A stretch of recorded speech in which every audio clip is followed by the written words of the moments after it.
नमस्कार, मी मनस्रीज लाईफमध्ये तुमचं मनापासून स्वागत करते. तर मस्त अशी देवपूजा झालेली आहे. सकाळीच जेवण वगैरे मी पूर्ण रेडी करून घेतलं. ग्रेशू आणि तिचे पप्पा पण जिमला गेले, ग्रेशू स्कूलला गेली, त्यामुळे कामं पटपट आवरायला मदत झाली. आज यांची सुट्टी आहे, मंगळवार आहे, तर म्हटलं आता व्हिडिओला स्टार्ट करावं. सकाळची खूप काही गडबड होती, म्हणजे अंघोळ देवपूजा वगैरे झालेली आहे, बाकीचं सगळं रुटीन आवरलं आहे घरातलं. फक्त आता नाश्ता बनवायचा आहे आणि किचनवरचं पूर्ण क्लीन करून घ्यायचं आहे. म्हटलं एकदा नाश्ता बनवून झाल्यानंतरच ते क्लीन करावं. सो त्यासाठी मी किचन क्लीन केलं नाही, बाकीचं झाडू फरशी वगैरे सगळं झालं माझं, कारण देवपूजा करायची होती म्हणून.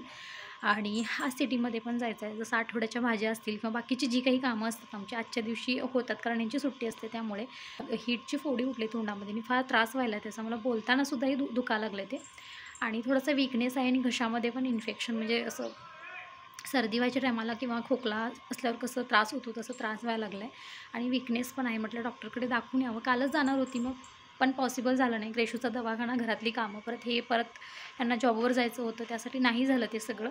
म्हटलं ठीक आहे, उद्या सुट्टी आहे तर निवांत डॉक्टरकडे मला जाता येईल आणि परत बाकीचं पण जे काही कामं असतील तेही करायचे आहेत. ग्रेशूच्या स्कूलमध्ये 18 तारखेला फॅन्सी ड्रेस कॉम्पिटिशन आहे, त्याच्यानिमित्त ती मदर इंडिया बनले, तर ती साडी वगैरे आता रेंटवर घ्यायचं ठरवलं आहे, कारण घरामध्ये आहेत तिची साडी, एक साडी आहे पण तोच कलर मॅच होत नाही आहे. सो त्यासाठी म्हटलं की आपण रेंटवर घेऊया, एक दिवसासाठी खरेदी कशाला उगाच.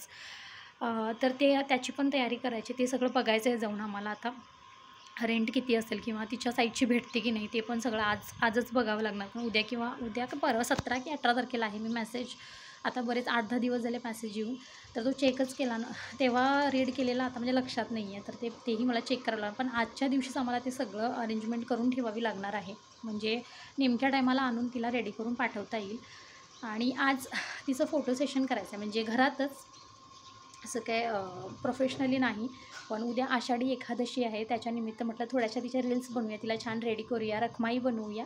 माझ्या पद्धतीनं मला जेवढं जमतं तेवढं मी करायचा नक्कीच प्रयत्न करते, कारण हे वय आहे तिचं, म्हणजे नंतर ह्या सगळे फोटो किंवा व्हिडिओ बघून छान वाटेल आम्हाला पण, की ग्रेशू लहान असताना हे सगळं किती छान वाटतं. ह्या लहानपणीच्या आठवणी जेवढ्या जपता येतील तेवढ्या आपण जपल्या पाहिजेत, आणि मी तो प्रयत्न नक्की करते.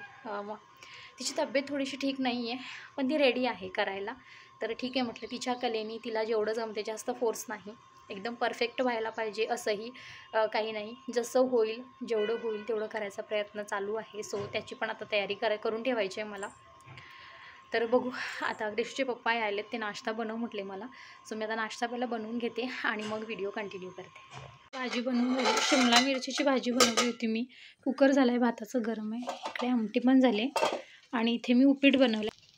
तर हे आता जस्ट जिमवरून आले आणि हा गजरा घेऊन आले तर येताना, व्हाईट कलरचा, ह्याचा वास खूप छान येतो. हा कशासाठी ते मी तुम्हाला पुढे व्हिडिओमध्ये सांगेन, समजेलच तुम्हाला पुढे व्हिडिओ कंटिन्यू करेन तेव्हा. तोपर्यंत मी हे फ्रीजमध्ये ठेवून देते.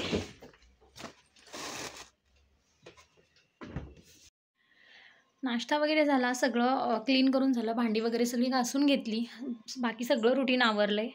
आता पुढचा व्हिडिओ मी ग्रेशू आल्यानंतरच कंटिन्यू करेन. तर आता जेवणं वगैरे झालेली आहेत, घरातलं सगळं आवरले, भांडी वगैरे सगळी घासून घेतली, म्हणजे आल्यानंतर परत हे नको. आणि ग्रेशूचा फोटोशूट करायचा होता, पण डॉक्टरकडे पण जायचं आहे, ते झाल्यानंतर बघू.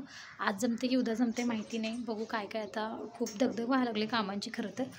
आता चालले मी डॉक्टरकडे, तिथून ग्रेशूच्या फंक्शनसाठी तिला जी साडी हवी आहे त्याची अरेंजमेंट बघायची आहे. आता काय तर इथं सगळ्यात पहिला मी डॉक्टरकडे गेली, त्याच्यानंतर मग ग्रेशूच्या साडीची अरेंजमेंट बघायला गेली, त्याच्यानंतर घरी आल्यानंतरच मी व्हिडिओ कंटिन्यू केला, कारण खूप सारी दगदग होती, मध्येच पाऊस मध्येच ऊन असं वातावरण होतं, त्याच्यामुळे व्हिडिओ जास्त कंटिन्यू करण्यात मला योग्य वाटलं नाही. सो त्यासाठी मी घरी आल्यानंतरच केलं. घरी आल्यावर चहा वगैरे झाला, ह्यांनी मस्त चहा बनवला होता, त्याच्यासोबत भेळ होती, मस्तपैकी घेतला आरुषी, मी, गणू, ग्रेशू आणि हे. घरी आली त्याच्यानंतर जसं मी म्हटलं चहा वगैरे घेतला, संध्याकाळची थोडीफार कामं केली, भांडी वगैरे घासून घेतली आणि मग ग्रेशूला रेडी करायला घेतलं. ही तिची साडी 2 वर्षापूर्वीची आहे, माझी मम्मी घेऊन दिली होती साडी तिला.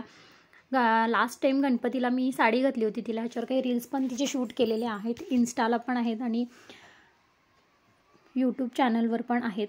सो हेअरस्टाईल काय करायची समजत नव्हतं, केस खूप छोटी आहेत तिची, पण म्हटलं साडीवर काहीतरी छोटीशी का होईना हेअरस्टाईल करावी. आता आरुषी मला मदत करत होती आणि गणूचं सारखं मध्ये मध्ये चालू होतं, हे काय आहे ते काय आहे, त्याला खूप प्रश्न पडतात. आणि त्याला खरं तर विठ्ठल करायचं होतं, त्यासाठी तो अगोदर रेडी पण झालेला आणि नंतर लास्ट मोमेंटला नाही म्हणून बसला. खूप समजावलं आम्ही त्याला, ऐकतच नव्हता. सगळ्यांनी सांगितलं पण नाहीच ऐकला, तो रडायलाच लागला. मग ठीक आहे म्हटलं. मग रेशूचं तेवढं शूट करायचं असं ठरलं. पण नंतर असं वाटायला लागलं की काहीतरी मिस होते. मग आरुषीला मी रेडी केलं विठ्ठल म्हणून. तर खूप साधं सिम्पल आरुषी रेडी झालेली, पण छान वाटत होती. आणि दोघींचं पण फोटोशूट म्हणजे छान झालं. फोटो एकंदरीत फोटो छान आले. ग्रेशू इथं रेडी होण्यासाठी फार उत्सुक असते. तिला ह्या सगळ्याची खूप आवड आहे. तिला मेकअपची खूप आवड आहे. मला अजिबात नव्हती. लहान असताना हे काय ह्या गोष्टी आम्हाला समजतही नव्हत्या, पण तिला फार प्रचंड आवड आहे. इथं मी तिला केसांमध्ये आर्टिफिशियल फुलं पण लावली होती, गजरा पण लावला होता ओरिजिनल. आणि त्याच्यानंतर एक माझ्याकडे रेडीमेड हे होतं, बन होता, तो सुद्धा तिला लावला होता. तो तिला मी विचारत होती कम्फर्टेबल आहे का, तर तिला तो कम्फर्टेबल होता म्हणून मग मी घातला. बघतानाचा खूप हेवी वाटतोय तो, म्हणून तिला मी विचारलं. त्याच्यानंतर तिचा सिम्पल मेकअप केला.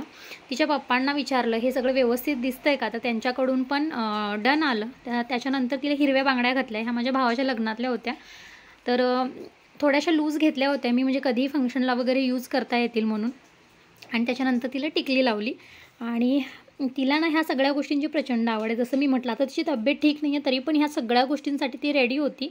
आणि ती रेडी होती म्हणूनच मी हे करायला घेतलं. त्याच्यानंतर तिला मी आरशामध्ये दाखवलं, तर तिला स्वतःचा लूक खूप आवडला.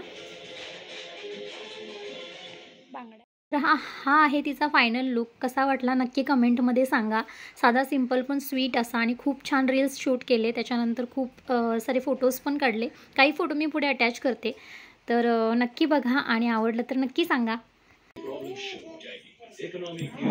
डान्स प्रॅक्टिस चालू आहे ना.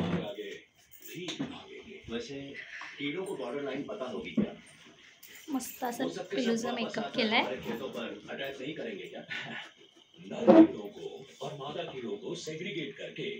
जेवढं सिम्पल करता येईल तेवढं केलंय छान असं.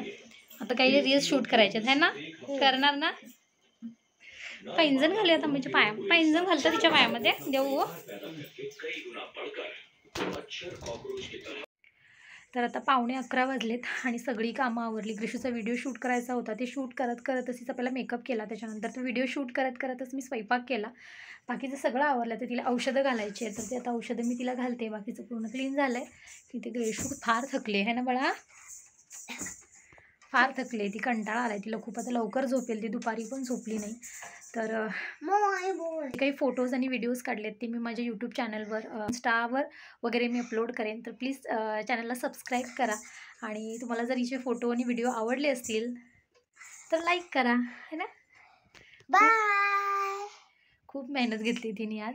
साधा सिम्पलच केलं आहे डान्स, पण मेहनत तर खूप लागते. 2-2.5 तास आमचे मोडले त्याच्यामध्येच. तुझे पप्पा पण फार थकलेत आज व्हिडिओ शूट करून. मला बोलतात तू कसं करतेस काय माहिती. तर आजचा व्हिडिओ मी इथंच एंड करते. परत भेटू एक छानसा व्हिडिओ घेऊन. तोपर्यंत बाय बाय.